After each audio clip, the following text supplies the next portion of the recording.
You're listening to the Options Insider Radio Network. For more quality options programs, visit www.theoptionsinsider.com or search for Options Insider Radio Network in your podcast provider of choice. Listeners can also access all of our programming through our mobile app, available in iTunes and on Google Play. Don't forget to follow along with your favorite programs and submit your own questions for the hosts at twitter.com/options, facebook.com/theoptionsinsider, or via questions at theoptionsinsider.com. Welcome to Volatility Views, the premier program for volatility traders. Each week, we'll take a deep dive into the world of volatility with in-depth analysis, trading activity reviews, strategy breakdowns, cutting-edge education, and much more. We'll also bring you exclusive conversations with the traders, researchers, and asset managers who are reshaping the volatility landscape. If it involves volatility, then you'll find it on Volatility Views. Volatility Views is brought to you by CBOE Live Vol. CBOE Live Vol is the leader in equity and index options trading technology, providing professional and retail traders with the most sophisticated options risk analysis, compliance, and trading tools. CBOE Live Vol offers a broad spectrum of advanced trading technology, including the Live Vol X, next generation execution platform, and Live Vol Pro, the new standard in options trading front ends. Visit livevol.com for a 15-day free trial today. And by Russell Investments, the home of Russell Indexes, which calculates approximately 700,000 benchmarks daily, covering 98% of the investable market globally, including more than 80 countries and more than 10,000 securities. Approximately $4.1 trillion in assets are benchmarked to Russell Indexes. For more information on Russell Indexes and RVX, please visit russell.com/indexes. And now, it's time to take a deep dive into the world of volatility. It's time for Volatility Views.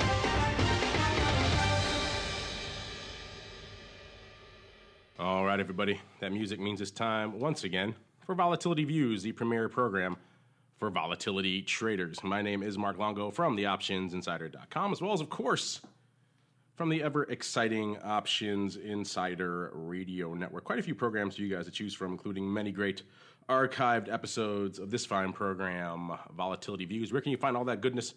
Easiest place to find it all in one fell swoop, of course, theoptionsinsider.com. If you want to just mainline all of our audio, including Vol Views, well then head on over to iTunes or Google Play or wherever you get your podcast of choice and just search for our network feed, Options Insider Radio Network. You'll get it all there as well. Of course, it's all baked into our mobile app as well, available for iOS, Android, and the beloved Fire OS. Of course, if you guys are around and ready and able to join us noon Central every Friday, we welcome you to join us via Mixler as well. You can get a nice live stream of the show, see how the sausage is made behind the scenes, if you will, and of course, bug us and pester us with all your volatility questions. And of course, however you listen, whether it's via the app or live or after the fact in iTunes or however you get the show, hit us up with your questions, your comments. We love to hear from you guys. And joining me on the old program today, I don't know who's where, so we'll just flip a coin. And let's go to the guy who was all crazy places last week, hither and yon, in Hong Kong and Shanghai. But I do believe he's now back, and I do believe he's in our time zone even. He is Mr. Russell Rhodes, formerly of Corner Office fame, now the head of education over there at the Options Institute. Mr. Rhodes, welcome back from your global traveling, you vagabond, sir. I'm a vagabond. I like it. I am absolutely thrilled to be back in the United States. There's no other way to put that. A long, drawn-out multi-flight all over Asia. Needed a little sign to remind me where I was each day as I spoke to different groups. But man, and I know we're going to get into it shortly, you would not believe the amount of interest in trading VIX over there. We've only got the futures that overlap with the Asian hours, but they're getting up early in the morning to take positions in volatility. And I had a couple, and it has nothing to do with me. It's all about VIX. I had a handful of standing room only presentations that I gave while I was over there. There you go. I think you undersell your appeal a little bit, sir. Huge. You're huge over there in mainland China. I won't say what they call you in the mother tongue. It's not safe. It's not fit for family programming. But we'll get to all that good stuff in a little bit. Of course, you guys broke down a bunch of interesting stuff over there at RMC Asia. We'll get to all that. But before we do that, let's also welcome on from, I'm assuming, the satellite HQ out there in scenic and sunny and perhaps snowy today, Riverside, Illinois. The Greasy Meatball. We're joined from the HQ of Carmen Line / Option Pit. Mr. Meatball, is that where you're beaming in from today, sir? I am indeed, and I'm loving it here. It's cold out, and I am inside. We had a little bit of snow today, so yeah, just kicking it back, trading in the satellite volatility hub of Riverside, Illinois. You sound, if possible, even more under the weather than me, sir. But, of course, the show must go on, and we'll get you your volatility view. And right now with our volatility review.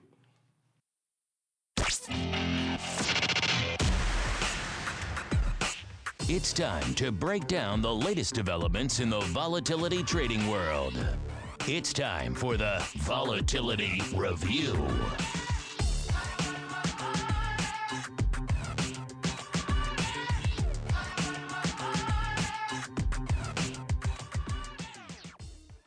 All right, everybody, welcome to the Volatility Review. This is the portion of the show where we break down the week that was and indeed still is. We are streaming this live and recording it on Friday, December 9th, right here, about noon Central, 1 p.m. Eastern, so right in the middle of the session here today. And we're going to kick things off before we even get into all the things that have been moving and shaking in the volatility space. We had planned to have Mr. Corner Office beam in from mainland China last week with some hot break-in action out of CBOE RMC. Of course, the international connection did not smile upon us last week, so we were forced to punt him until next week. But I know he's really chomping at the bit because, like you said, he was knee deep in all the presentations. So Russell, maybe RMC Russia is coming, but not here yet. But Russell, why don't you give us a nice overview? Because obviously you were over there at all the presentations, you got to see all the papers. What was kind of the focus of RMC Asia this year? How is it maybe the same? How is it maybe different from what we traditionally have come to know in the States and maybe also in the European equivalent? Were there any interesting outliers, bizarre papers? Was everyone still obsessed with selling puts? What was the deal over there at RMC Asia this year? It was a lot more VIX centric than the conferences that we've had in the U.S. We did, and you're handing it over to me for about 10 minutes now because I'm going to run through. I budgeted about 28 minutes for you, sir, so go forth and process. Okay. And normally you make fun because I go about a minute and then you're like, that's it. No, I got a lot to talk about here. We started out, it's a day and a half. It's 2.5 days in Europe and in the U.S. It's a day and a half over in Hong Kong. We take a very small staff from the U.S., partially because we only had 80 people sign up last year. We had 176 sign up this year. I think that in its own right shows that that they're very interested in the derivatives markets in the U.S. Over in that part of the world, even though the hours don't quite match up as well as they do with Europe. We started out, Dan Passarelli, who used to work here at CBOE, talked about taking directional positions with options. He kind of used a directional outlook as a way to explain that you're better off buying options that have lower implied volatility relative to where it is when you compare it to the average implied volatility for options. I think he used a Facebook example where you might want to consider buying a call. The 12-month average implied vol for at the money options was around 18, and he noted that he showed a bullish chart formation and then showed that the at the money call was was pricing at only 13% implied volatility, which was a real interesting way to demonstrate implied vol as far as here's a trading idea, but also here's what you need to know about volatility. Because my experience with students from that part of the world where they don't have very active option markets is that implied volatility is a little, for lack of a better term, foreign to them. So Dan kicked things off somewhat of in the first presentation is always somewhat educational. The second presentation was a couple of guys from CBOE, Matt Moran from Business Development, and and then Bruce Tran from our research department, who I think this was his first risk management conference and his first time to speak at risk management, talked about some of the new developments from CBOE. Matt concentrated mostly on the buy-right oriented indexes that we have trading here, and then Bruce followed on with what I thought was what I was really excited about, because we talked about the newer products that are coming out of here, but we also give a glimpse into things that are on the horizon. Bruce started out, he said, smart beta. I can't remember what the phrase is you use or what the phrase that Justin Timberlake used for one of his tours. He was bringing sexy back to sexy or something like that. But we actually talk about how we were smart beta before anybody knew what smart beta was through a lot of the strategy indexes that we've had out there. And we were, because smart beta is, it basically is some sort of rules-based methodology that is going to create some alpha relative to buy and hold positions. So he talked about smart beta. He noted that the passive investment area is one of the fastest growing areas in the investment world right now, and the fastest growing segment is smart beta, which can be different types of passive but rules-based strategies. He specifically talked about the Russell 2030 Delta Buy Right Index, which is actually the next Options Institute paper that's coming out as well. He talked about the CBOE S&P 500 Smile Index, which is pretty cool. Target Outcome Indexes, which we've worked with Vest Financial on. The SMA Large Cap Index, which is social market analytics. And then also mentioned in passing, and I've been given like a yellow light on how much I'm allowed to talk about this. I can only mention that they're on the way, but we will have buy right indexes based on TLT, USO, GLD, and SLV, which is treasuries, oil, gold, and silver in the near future. He gave a little bit of a preview for those. Depending who I talk to here, I'm not really supposed to talk about them. So I'm just going to leave it at that and save that for whatever press release will come out. The Smile Index is pretty cool. It actually determines what sort of S&P 500 index option trade you'll put on based on skew. If we are in a flat skew, the market, we would put on a risk reversal. If we are in basically a more steep skew, the strategy actually puts on a short strangle, which is just kind of an interesting way to alternate back and forth. Lower volatility and beats buy and hold in the S&P 500. The strategy indexes, probably my favorite one is a zero cost put spread collar, which we use 12-month options to track the performance of. Basically, you're long the S&P 500, you buy an at-the-money put, you go down 10% and sell the put option, and then in order to make this a zero-cost trade, you go up to a call option strike, where once you've done this option overlay with a long portfolio, it results in a zero cost. Typically in that upside that you're getting capped, it oscillates between around 9% and 12%, depending on market conditions. We actually have like everything, we have a micro site around that, and it actually shows you how far out of the money the call that was sold, which varies, again, based on market conditions, how far out of the money that is as you go along. And then, I don't want to I don't want to get just overly promotional. and just talk about the CBOE stuff. But the SMA indexes are pretty interesting, especially for the three of us. We're all, I think, fairly active on social media, and SMA has come up with a really nice, a handful of methods to track Twitter sentiment and determine how positive sentiment works with stock performance, how negative sentiment might pop up with stock performance. We've got an SMA large cap index, which 20 minutes before the market opens each morning determines 50 large cap stocks that have the most positive Twitter sentiment. And if you buy them off the open and then sell them off the close, on the close of that day, you actually tend to outperform buy and hold in the S&P 500. Now, there are a lot of transactions around that, and we acknowledge that. Also, you've got to follow the index. You've got to catch the opening price. But I did at risk management back in Europe. I talked to somebody from research about this, and he actually said what was surprising was you still have an opportunity to take advantage of that positive sentiment during the first half hour of the trading day. It's not like the stock opens and takes off to the upside.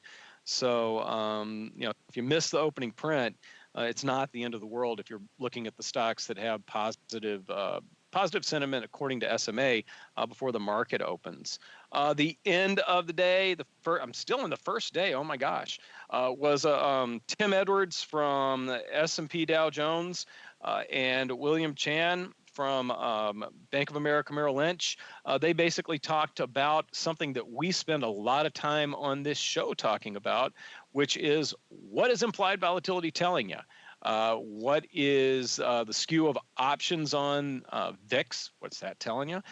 What is skew relative to VIX? What's VVIX telling you with respect to the market? Something that Mark Sebastian has spent a lot of time on this program talking about is that VVIX does a pretty good job of leading or letting us know that despite a low VIX, there may be some danger on the horizon. And there was and then also there's so many different pieces to that presentation I'd like to talk about. I can't figure out which ones I can squeeze in here. It was just they talked about how low volatility, just because a volatility index is low doesn't necessarily mean that volatility is going to be low in the world. It tends to get very low just before we have the next volatility event, and that was shown as well. So the second day, we had a welcome from Ed Tilley here at CBOE. He mentioned that we've been expanding more aggressively into Asia since we were there. That kind of makes sense. Mentioned that the Options Institute has been partnering with Singapore Exchange, which is part of what I was doing while I was over there. Didn't announce anything new since we are in the process of joining up with BATS. It's kind of tough to talk about anything that's forward-looking or new right now. Did mention that we'd gotten approval to be a market operator in Singapore so that they can trade VIX futures over there, and that was for the CBOE futures exchange. So he always does a welcome. It's either Ed Tilley or Ed Provo that does the welcome. Usually just highlights what's going on. Sometimes we've had new product announcements, but again, because of where we are right now, I feel like that was less eventful than it has been in the past. The morning ended up with Rebecca Chong from UBS. She is one of the sharpest, if not the sharpest, sell-side person out there talking about derivatives and volatility. She talked about cross-asset dislocations and getting market signals from the variety of, when one implied volatility measure maybe gets out of line with another. She compared what's going on in Europe with the U.S. and did some things along those lines. I actually got to interview her, and there'll be something on CBOE TV in the next week or two. After lunch and networking, which of course I missed because I was working, but there was lunch and networking. The afternoon flowed extremely well. In fact, I talked to Paul Stevens, who puts this on, who puts together risk management conferences, and I felt like the afternoon in Asia was one of the best progression of presentations that we've had at a risk management conference that I've gotten to go to. It started out with implementing systematic short volatility strategies, took a break, then in each of these is an hour and 15 minutes. And then we spent an hour and 15 minutes on implementing long volatility exposures, which I think it gets a lot more attention over in Asia than it does in this part of the world. We've been kind of conditioned to try to be short volatility. Might explain why VIX is where it is right now. Let's see. On the short volatility strategies, it was the same sort of, about half of it was the same sort of thing that I think you would expect, taking advantage of options being continuously overpriced. However, we had a traditional portfolio manager who had just started using volatility to diversify himself, and he noted that diversification outside of volatility doesn't work when you need it most. Something I think all of us that are interested in volatility in the markets are aware of. But he also noted that there's not a lot of correlation between short volatility strategies, and this is my example, not his example, but there are times where taking advantage of options being overpriced in gold works better than oil. And then at times it works better in oil than gold. And he's found that getting short volatility exposure across multiple asset classes has been quite a diversification tool for his traditional equity portfolio, which was it was usually, and all three of us have been to risk management conferences before. Usually the speakers are very volatility specific. They're like volatility managers that help portfolio managers, but it was nice to hear a broad-based equity portfolio manager talk about how he incorporates short volatility as a diversification tool, instead of having one of those guys that does vol speak like the three of us. The long volatility exposure talked about how you've got to be very tactical, got to make sure that the consistent, in fact, the guy used the phrase, you don't want to feel the burn of being long volatility, because there's that constant drift that we acknowledge exists.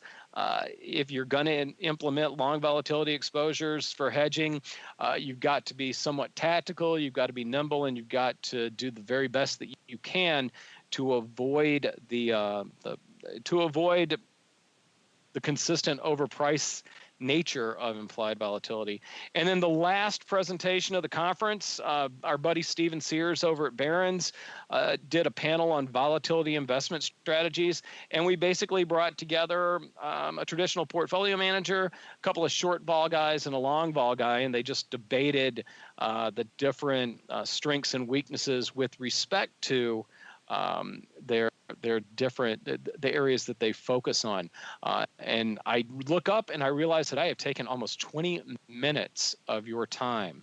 Does this mean that I don't get made fun of for being too short at times from here on out? You've done an admirable job this week. Of all weeks to do it, too. A good one. I can rest up my voice a little bit. It has been a long week of broadcasting. Like I said, it's a little bit under the weather. But, you broke it down earlier. It's kind of interesting. I've been to a few different RMCs now. I've never been to the Asia version. I have a feeling, I think, for who attends these things, at least domestically, typically a lot of asset managers who use volatility or maybe want to get into the volatility waters, dip their toes into those volatility waters, as well as some researchers and others who want to share their latest findings. Is it a similar crowd that hits up RMC Asia, or is it a completely different audience over there? Well, there are not as many volatility managers over there. It's more of traditional investment managers or traditional traders that are trying to learn about a new area of the markets. And in fact, to go back to the portfolio manager that was talking about the diversification benefits of short volatility, and he matched up very well with the crowd in Asia, he might have, at the U.S. version where everybody is already very involved in equity derivatives, he might not have come across as well with the crowd that we have in the U.S. And it's just because it's just because they don't have access to as many equity derivative alternatives as we do over here. Now, Mark, I know you've been to the domestic RMCs like me. I don't think you've been to Europe. I know you haven't been to RMC Asia. So what are your thoughts on this event? And given Russell's lengthy description of it, any surprises or interesting takeaways for you? I think that nothing overly surprising, but I think the piece on the fact that volatility correlates worse than actual assets is fascinating. Something that we know, but I don't think a lot of people pay attention to. So, I think that's really valuable. I found some of the indexes to be a little interesting. I'm trying to think about who is going to want to run a buy right strategy in USO or TLT and some of these other names, but it's a really interesting idea. I'd love to see him.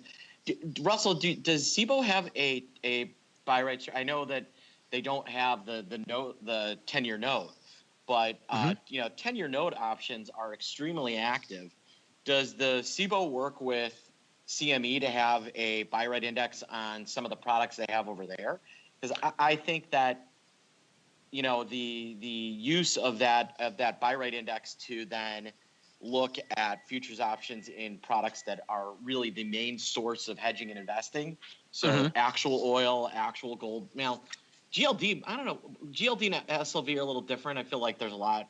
GLD trades a lot more, but a bond investor, a lot of them are going to be trading in actually owning the government debt, and maybe would be selling futures. So, is there any? Have they looked at these assets in conjunction with, the future versus the holding the bond, or future versus futures option? Is there anything along those lines in the very actively traded contracts? They don't share anything with me.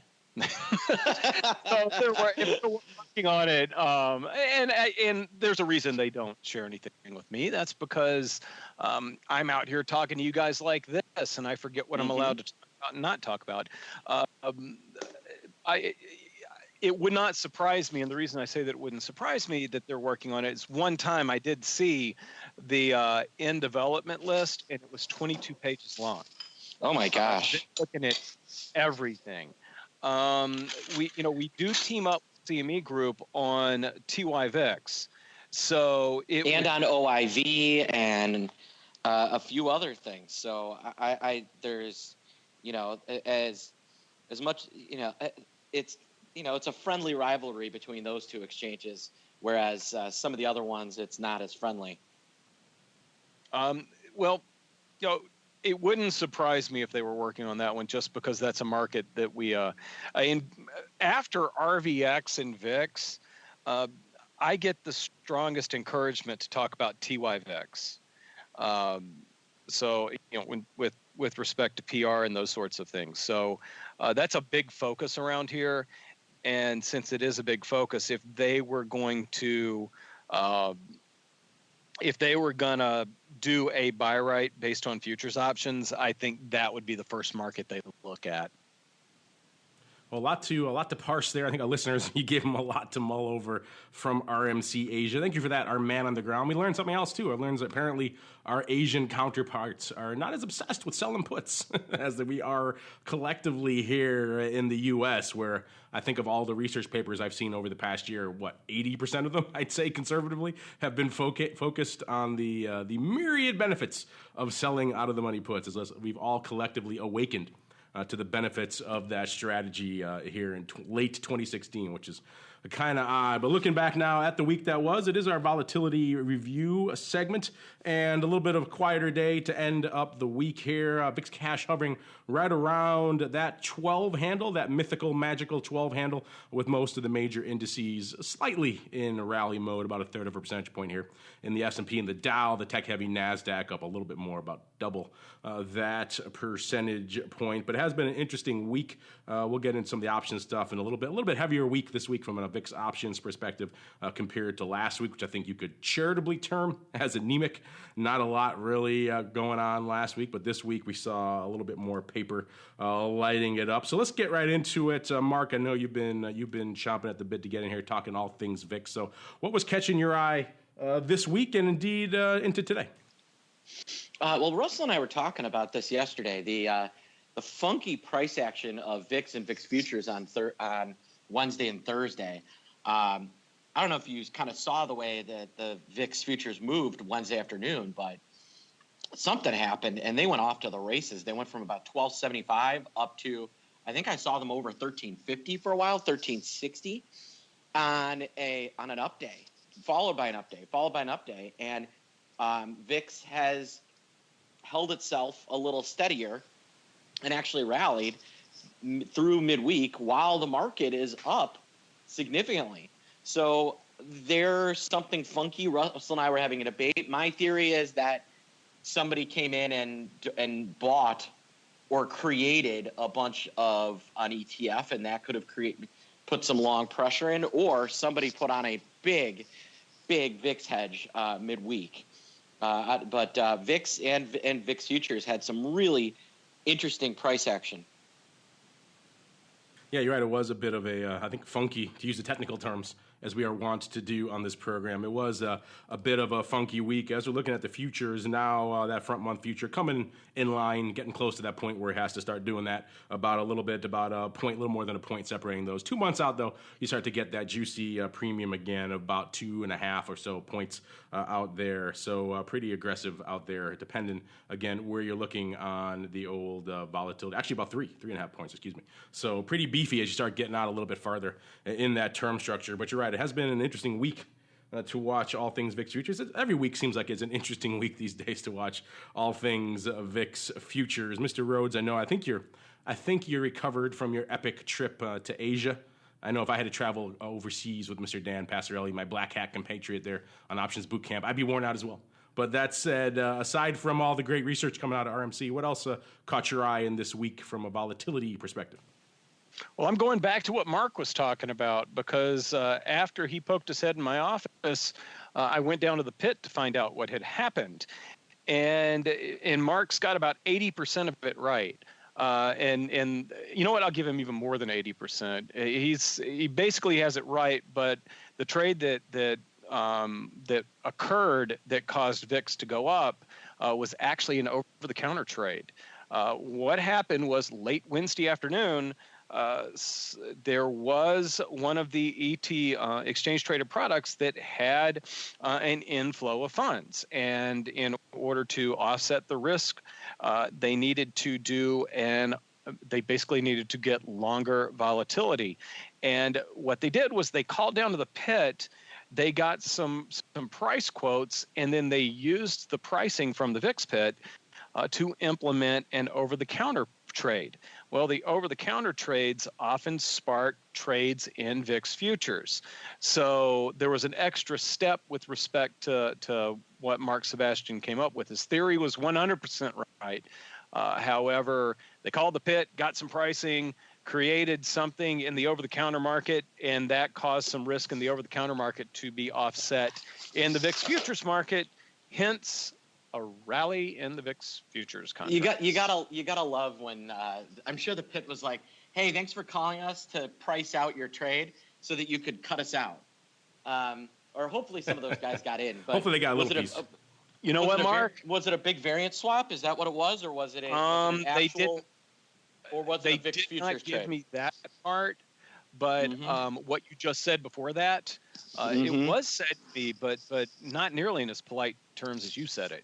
Yeah, I mean, what kind of? I would have told if that broker calls again, I'd tell him to buzz off. Whoop! Hey! Oh, hey! You know, that's just. I mean, and you know, there's a lot of these VIX over-the-counter things that trade, and they tiptoe along. And I'm not a legal expert or anything like that, but when I see that stuff, I with SIBO holding a license, it makes one wonder how long. And I know you can't comment on this either, Russell, but how long does SIBO kick back and let some of these trades go up before they start getting mad? I have to wonder though. I mean, if you're out there in the VIX pit right now or in the SPX or whatever, you've obviously probably been out there for some time. If you're not, I mean, I got sick to death of that in the late 90s, a long time ago. People calling up, it was in the S at the time, there was no VIX yet, but people would call up and use us to price out pretty much all of their positions, OTC listed and otherwise, and we were just pretty much a price discovery mechanism. You kind of get used to that. It's kind of the downside of the business, doing everyone else's work for them all the time. So I have to imagine if you're out in the VIX pit these days and you're not at least somewhat accustomed to that, you haven't developed a bit of a thick skin to having that phone ring and, okay, I'm going to do your work for you now. If you're not accustomed to that, Mark, then you're probably in the wrong line of work at this point. That is true. Yeah, I agree there. And, you know, at this point, I would say probably half of those firms to maybe 2/3 have an upstairs desk that likely did participate in part of that trade. But you know, it's kind of anti the independent market maker to be doing that type of stuff. But then again, things have been anti the independent market maker for the last 25 years. I was going to say, so what are you going to do? Welcome to the options business for at least the past decade, if not longer. All right. It's been a while since we've been able to play this music, but now it's time for Russell's Weekly Rundown. Now, Russell's Weekly Rundown. All right, sir. I hope you still got something left in you after that massive RMC rundown. But if you do, sir, what's catching your eye out there in all things weekly VIX options? Well, I thought I was muted. Well, not a lot. And here's my excuse. And it's not because I spent so much time on giving a rundown of what happened to risk management, but Fed's next week, right? We all know that. Everybody knows that. There's, nothing really going on between now and then. The Fed, they're going to come out, and Janet's going to give us a press conference and everything after the next weekly expiration. So if you're going to play VIX around the Fed number, which is really the last big thing to happen this year, you are going to use the standard December contracts, the December 21st contracts. I mean, the closest thing I can come up with that is an exciting trade, and it scares the living heck out of me. Somebody came in and sold a whole bunch of the D's 14th 17 calls today. And it looks like it was just a pure selling the calls and opening a new position, selling 2,000 of them. I hope this is in conjunction with doing something else, because that ain't worth a nickel, and that's what they got for them. But unfortunately, if December 21st were a weekly expiration instead of the standard monthly expiration, I would probably have a lot more to talk about. But there's just not a whole lot going. And then the next weeklies are December 28th, and half of us are going to be taking time off and whatnot at that point. And there's not a whole lot going on in the weeklies leading into January. The next weekly expiration that's going to get listed will be the first weekly to expire in the Trump presidency era. So those are not out yet, but when the Jan 25th options start, futures and options on VIX get listed, that's going to be kind of interesting to pay attention to, because you can already see in the term structure for at the money SPX options that the next bump really it's not even the Fed. It's really the first Friday after we all say we sing hail to the chief to President Trump. Russell, one thing that would be interesting would be, I wonder, you could develop some interesting expiration trades around the D's 14, making a gamble that VIX is going to be higher on Wednesday, in anticipation for the Federal Reserve's announcement and stuff like that. So, it could be a potentially interesting expiration play if it's kind of near a strike to, buy that next out of the money strike for nothing, or the at the money strike for 15 or 20 cents in anticipation that maybe the VIX catches a little bit of a bid on the print. I think there could be something there. Oh, I think I totally agree with you. I mean, you could just in the spread's 15 cents, but you could buy the VIX DEES 14 calls they're offered at 25 cents right now. And it wouldn't take a whole lot at all. And the other thing is the December 14th contracts, they're offered right now at 1280. With a week to go. Now I know VIX is down at 1180, and that kind of explains that. But still, I mean, you got funny. The second I say that, the ask gets pulled up to 13. So yeah, well, and sitting here moving the market. We do have some weekend effects. So I mean, we're going to come in on Monday, and VIX is going to be all thing. Ceteris paribus, VIX will be 12.5. Yeah. So yeah, I mean, or you could buy the 14-16 call spread for I'll bet you around 15 cents or something like that. 20 and a nickel. I bet you could do better. You could maybe do I bet you could do 13. That's would be another cheap play. But I might just wait until expiration and then Tuesday night look and see if there's anything that I want to do. I've done that the last couple expirations and it's worked out on the downside. So I might give it a go on some upside trades. Yeah, a lot to parse there. Let's hit before we move out of VIX. Let's hit the hot VIX strikes for the week. The top 10 list. It's been an interesting one to watch ebb and flow over the past few weeks. Traditionally this is pretty much all calls all the time, but we're starting to see, as we've said for the last few weeks, starting to see some puts fighting their way into the top 10, including 4.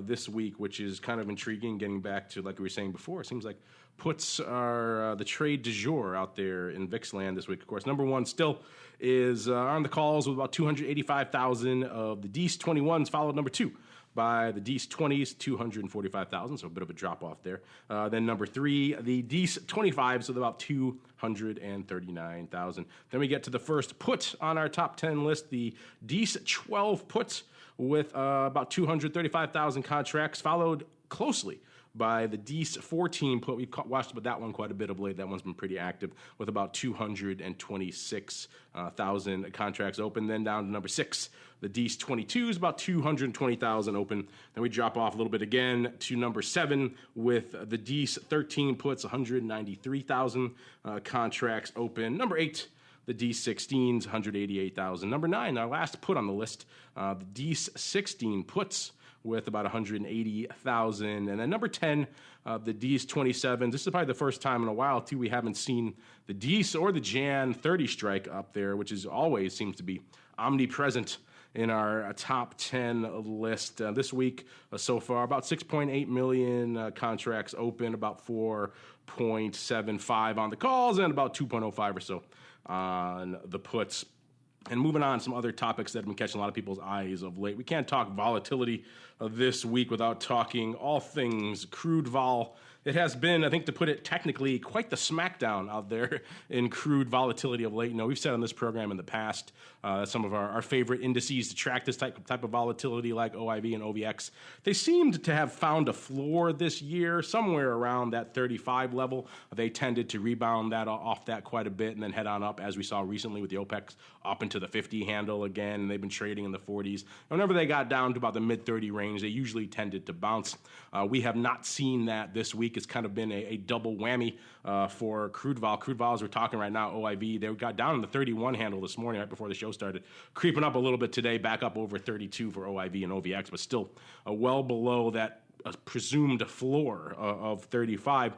And it's kind of been a combo 1-2 punch of that. Of course, last week we saw a lot of that event risk, that event vol coming out of the OPEC meetings, that balloon popped. We saw vol getting crushed out there. But also the calls have always had a discount to the puts from a volatility perspective. So as we continue to rally up that strike chain, we see vol coming in as well. So it's kind of been a 1-2 punch, and nothing has really conspired yet to budge that vol back up north. In fact, we asked all you guys We'll get to that in a little bit maybe, but we asked you guys this week what you thought crude vol was going to settle out at. And we gave you OIV, of course, was our vehicle of choice. We gave you the options of between 37 and 38.5, which is right about where it was to start the week this week. It was a little bit over 37 when we posted that on Monday, or between 38.5 and 40, below 37 or above 40. And the lion's share, nearly half were leaning above 40. So a lot of you, I think, a lot of people were feeling out there in the marketplace that crude vol was kind of low. And if we saw a little bit of a sell-off in the futures or something else happening out there, maybe poised for a bit of a retracement to the upside. And so far, at least this week, not coming to pass. 19% a tie, 19% for between 37 and 38.5, and below 37, obviously the winner. And then only 14% saying between 38.5 and 40. So the lion's share of you guys were out there feeling the crude love for volatility, and so far, at least, that hasn't come to pass. Mark, I know you were thinking something similar last week. You were thinking that maybe this smackdown on all things crude vol had been a bit overdone. What's your feelings now a week later, then, where you continue to see it finding new lows? Well, maybe this is a sign that the crude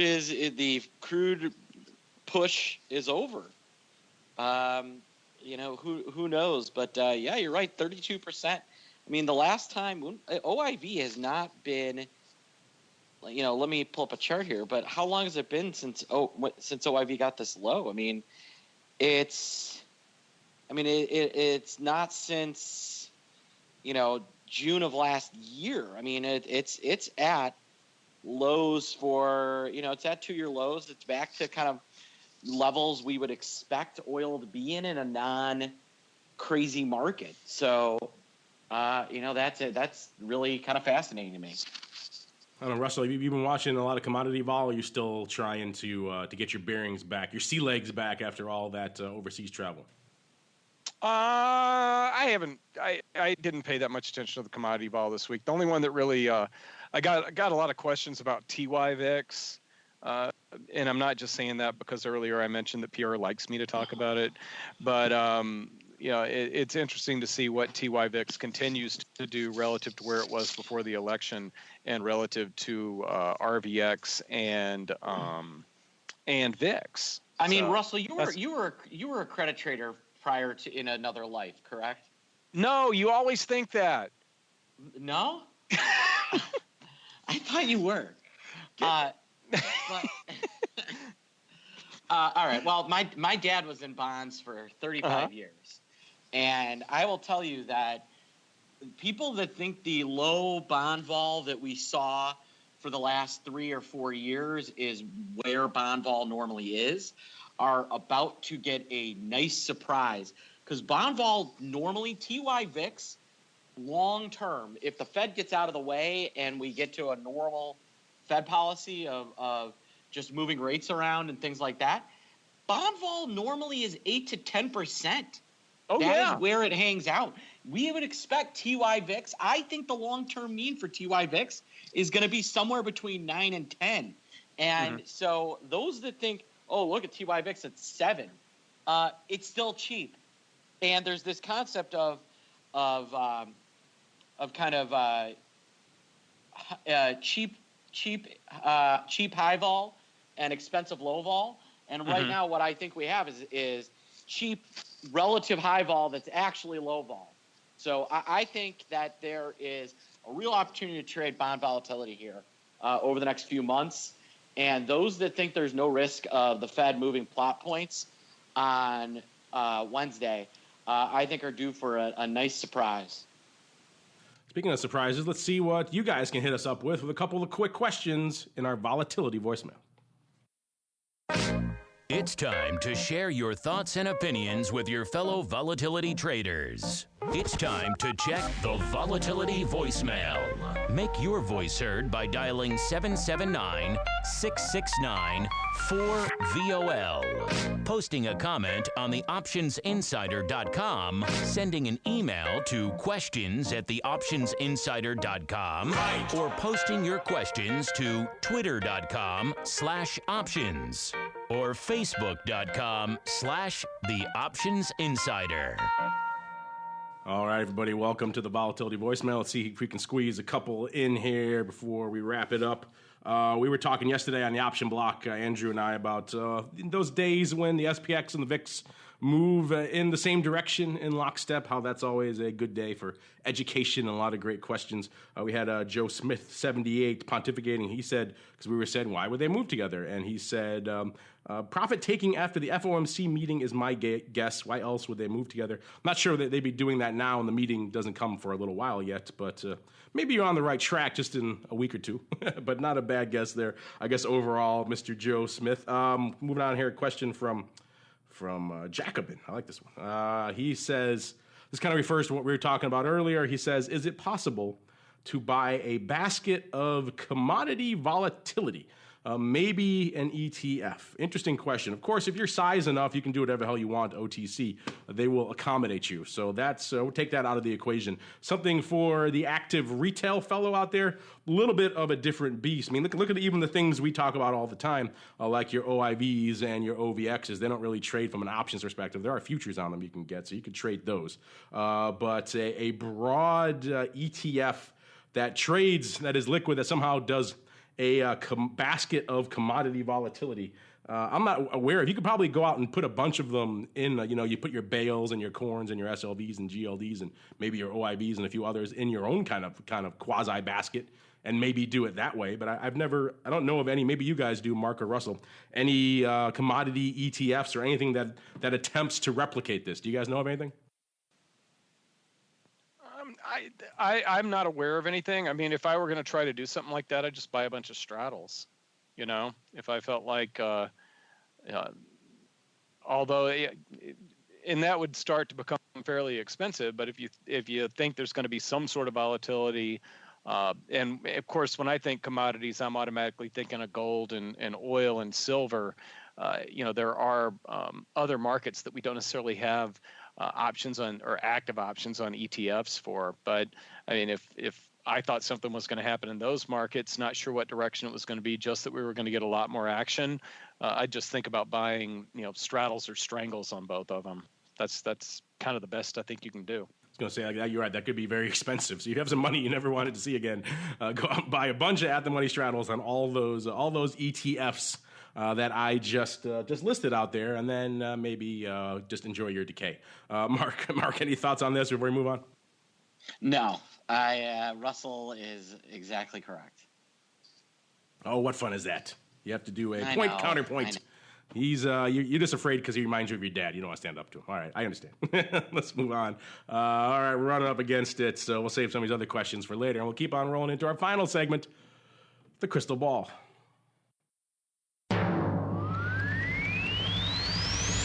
It's time to peer into the future and reveal what the volatility gods hold in store. It's time to look into the crystal ball. All right, everybody, welcome to the crystal ball. This is sometimes the most fun, the most funny sometimes the most humbling portion of the program as well. This is, of course, where we attempt to divine what the ever-mercurial volatility gods hold in store for us for the coming week. Last week, we were trading right around, I think, 14 and a quarter when we closed the show, and we were trying to fade different levels. I think Mark was actually feeling right about where we were. I think he said 14 and a quarter again this week. I was fading a little bit to the downside, but nowhere near enough. As it turned out, I said about 13 and a half. Mr. Russell, the ghost of Mr. Russell, because he was trapped in Hong Kong. As we all know, he is wildly optimistic on all things volatility, so he was going a very brisk 21.2. None of those came to pass, so I guess by the transitive property, I'm the closest, so I guess I win, even though it's not really much. When you're over almost 2 handles off, 1.7 handles away, I don't really count it as a victory. But that said, I will take it. I will mark it in my column. So that means I'll go first this week. And we are hovering, like I said, at the end of the show, listeners, VIX Cash hovering right around 11.8 or so out there, so south of that mystical, magical 12 handle yet again. We, of course, have Fed looming on the horizon, a few other things, but not within this window. So I don't really see a lot of drivers, but that said, I don't see it going much lower. So I'm going to say we're going to be right around here next week. I'm going to say about 12 and a quarter. All right. A little bit elevated, but not much. Let's go to Mr. Rhodes because Your ghost was wildly off. Maybe you can make up for it. What are you feeling for next week? Gosh, this is a hard one. I can give you so many arguments in both directions. They're all hard ones, sir. There's no easy weeks for this one. No, some of them it's fairly easy. I'm just wrong. The thing is, we're going to come off the Fed, but we're probably going to get a run up, and then everybody's going to say, hey, it's the holidays. So, I have a hard time coming up with something higher than about 13.5. That's pretty low for you. You've been known I know. You've been known to be a strong buyer of all things volatility of late. And Mr. Greasy Meatball, you got a nice little spread there, 12.25 on the downside, 13.5 on the upside. What are you feeling? Are you going to go outside that range and carve out your own territory, sir? Oh, I've 12.25 at 13.5. I think you're both too high. I'm going to go 11.5. There you go. That's why so make some markets is a little bit of that love. So I get a nice little midpoint there. There you go. Nice and juicy there. All right. So 11.5 to 13.5 with a nice little hiatus there at 12.25. We'll see who is the volatility master at this time next week, listeners. I think so far for the year, I have to admit, I think I'm in the lead. I'll have to go count it all up. I know Russell pretty much hasn't won any except for like once or twice because he's been buying vol all year, and we know how well that has worked out. All right, there we are. That music, listeners, means we've come to the end. We had another epic journey through the world of volatility. Somehow my voice and my sanity held up throughout this entire program. It was a Herculean effort, but we did make it. But before we go, as always, let me check back in with my cohorts, my partners in crime. Let's start with you, Mr. Greasy Meatball. What is cooking in the land of all things Option Pit and Carmen Line? Oh, things are good. We're going to be featured in a story in the Wall Street Journal on volatility ETPs and the VIX on Sunday, I believe. And the latest episode of the Business Show is out. So I really like the show that we had this week. So if you're interested in business and you're interested in comedy and think the two belong together, it's the podcast for you. Yeah, check it out, listeners, if you haven't done so already. Wherever you find our fine Options Insider programs, you can find The Business Show. I've got a great intro. I think the VO guy on that show is quite skilled. I highly recommend him. And Mr. Rhodes, what's cooking in the land of all things SIBO, as well as our friends at LiveVol? Have they rolled out their big update yet, or are they still waiting? I think they're still waiting. I have not, although I've been out of touch with them since I was out of the country for a couple of weeks, but I have not heard anything about the new rollout quite yet. I'm going to shoot them an email and see if I can find out what's up over there in the San Francisco branch of CBOE. Yeah, when they get that update rolled out, we'll have to get Kathy and some of the team on to kind of break it down for us, because obviously we use it all show long, and if there's some new functionality, some new features over there, check it out. There also is a good deal, listeners, if you're interested in the data shop. They have a good deal. I believe it's 50% off. So check it out. We'll put that promo code in our show notes, and you can head on over there if you like some custom bespoke data sets. A good deal is going on over there. Check it out, Data Shop. Search for LiveVol Data Shop, and you'll get that. And on behalf of Mr. Rhodes and the Greasy Meatball, and indeed myself, I want to thank all of you out there in the listening audience for downloading, streaming, and subscribing to the show. And of course, for those hardy souls of you out there who could join us live, we love you guys too.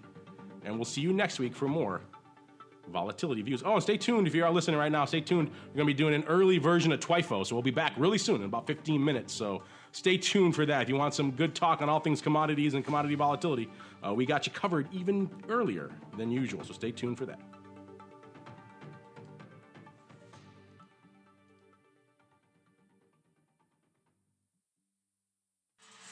Volatility Views is brought to you by CBOE Live Vol. CBOE Live Vol is the leader in equity and index options trading technology, providing professional and retail traders with the most sophisticated options risk analysis, compliance, and trading tools. CBOE Live Vol offers a broad spectrum of advanced trading technology, including the Live Vol X, next generation execution platform, and Live Vol Pro, the new standard in options trading front ends. Visit livevol.com for a 15-day free trial today. And by Russell Investments, the home of Russell Indexes, which calculates approximately 700,000 benchmarks daily, covering 98% of the investable market globally, including more than 80 countries and more than 10,000 securities. Approximately $4.1 trillion in assets are benchmarked to Russell Indexes. For more information on Russell Indexes and RVX, please visit russell.com/indexes.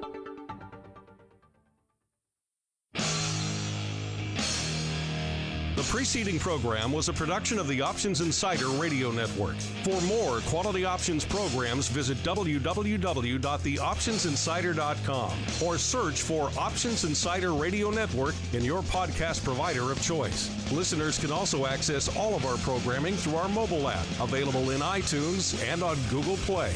Don't forget to follow along with your favorite programs and submit your own questions for the hosts at twitter.com/options, facebook.com/The Options Insider, or via questions at theoptionsinsider.com.